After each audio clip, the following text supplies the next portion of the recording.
Pak Yuli, tentunya terkait dengan rencana pemindahan IKN Nusantara ini, BPN mempunyai peran yang sangat penting juga di sini. Apa yang sudah dilakukan oleh ATR BPN? Mungkin Pak Yuli dapat menjelaskan.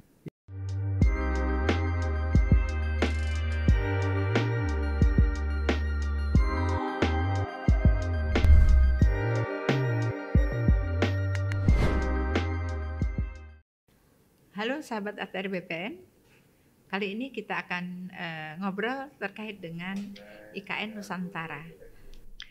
DPR RI secara resmi telah mengesahkan Undang-Undang IKN pada bulan Februari 2022 yang lalu.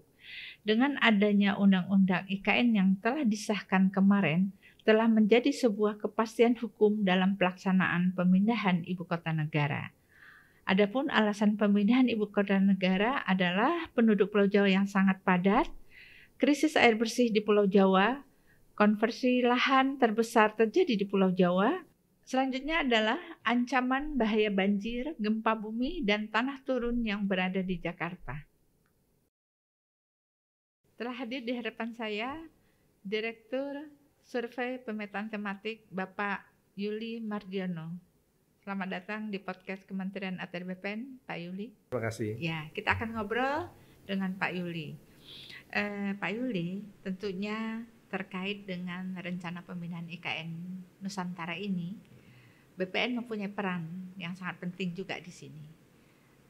Apa yang sudah dilakukan oleh ATR BPN? Mungkin Pak Yuli dapat menjelaskan. Terima kasih Ibu Yulia. Kami dari Kementerian ATR BPN, khususnya dari Direktorat Jenderal Survei Pemetaan Tanah dan Ruang. Di sini kami mempunyai tugas fungsi pokok, yaitu menyediakan data spasial, tematik. Nah, ini yang menjadi landasan untuk pembangunan IKN. Dan yang sudah kami kerjakan adalah kita melakukan survei pemetaan tematik namanya.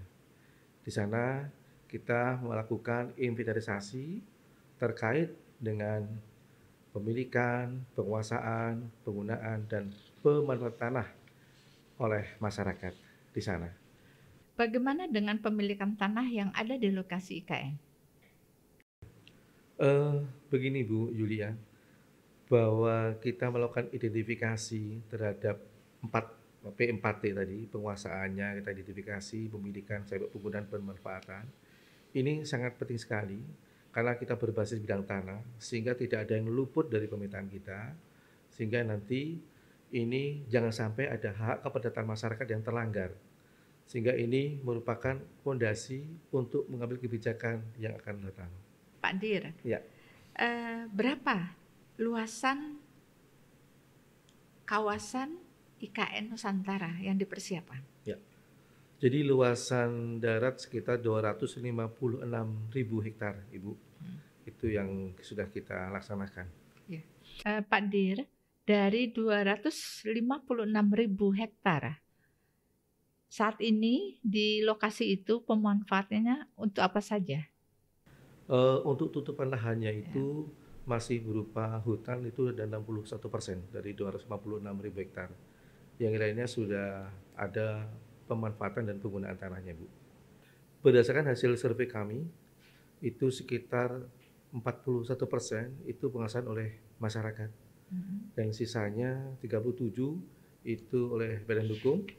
Kemudian ada penguasaan lain-lain sekitar 17.000 dan yang 1% itu jalan dan sungai. Jadi untuk pemilikan tanah, Ibu, kita bagi dua, bahwa di sana itu sudah ada tanah-tanah terdaftar, juga ada tanah-tanah belum terdaftar. Maksud kami adalah di sana yang dikuasai masyarakat itu dimiliki, baik itu sudah resmi dengan keluarnya sertifikat maupun yang belum sertifikat. Istilah kami kalau belum sertifikat namanya belum terdaftar, yang ada sertifikat sudah terdaftar. Pak Dir, dari 256.000 hektar kawasan yang sudah dideliniasi, bagaimana masyarakat dapat mengetahui batasan kawasan IKN? Mungkin Pak Dir dapat menjelaskan. Ya, Jadi untuk melakukan pekerjaan itu yang kami laksanakan itu adalah survei pemetaan yang sifatnya rapid.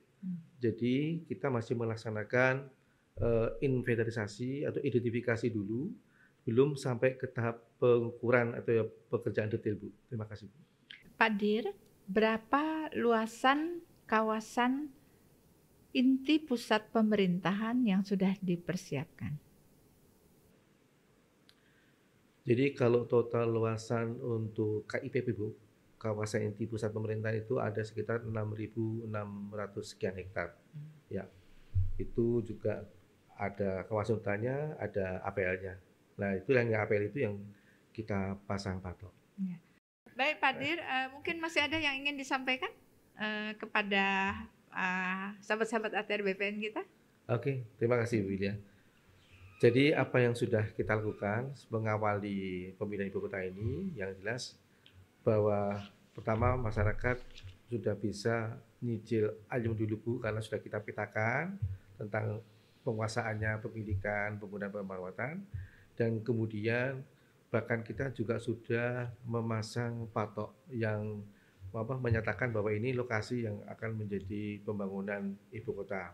Nah, untuk itu pesan dari kami kepada teman-teman semuanya, Bapak Ibu sekalian, sahabat ATR BPN, tolong untuk ikut menjaga patok beserta pelangnya, karena ini sangat membantu bagi kita semuanya dalam kelancaran pembangunan, sehingga tidak ada nanti sampai 2 kali, 3 kali kerja, cukup sekali kita pasang, kemudian ini menjadi acuan teman-teman berikutnya untuk melaksanakan pembangunan. Bahwa ini bisa menjadi basic layer atau fondasi kebijakan-kebijakan selanjutnya, sehingga pembangunan yang kita inginkan di sana tetap pembangunan berkelanjutan yang akan menambah kebaikan bagi semuanya, ya masyarakatnya, lingkungannya, ekonominya, dan lain-lain. Terima kasih, Bu. Baik sahabat ATR BPN, demikian obrolan kita dengan Direktur Survei Pemetaan Tematik Kementerian ATR BPN tentang pemindahan Ibu Kota Negara Nusantara di Penajam Pasir Utara, Kalimantan Timur.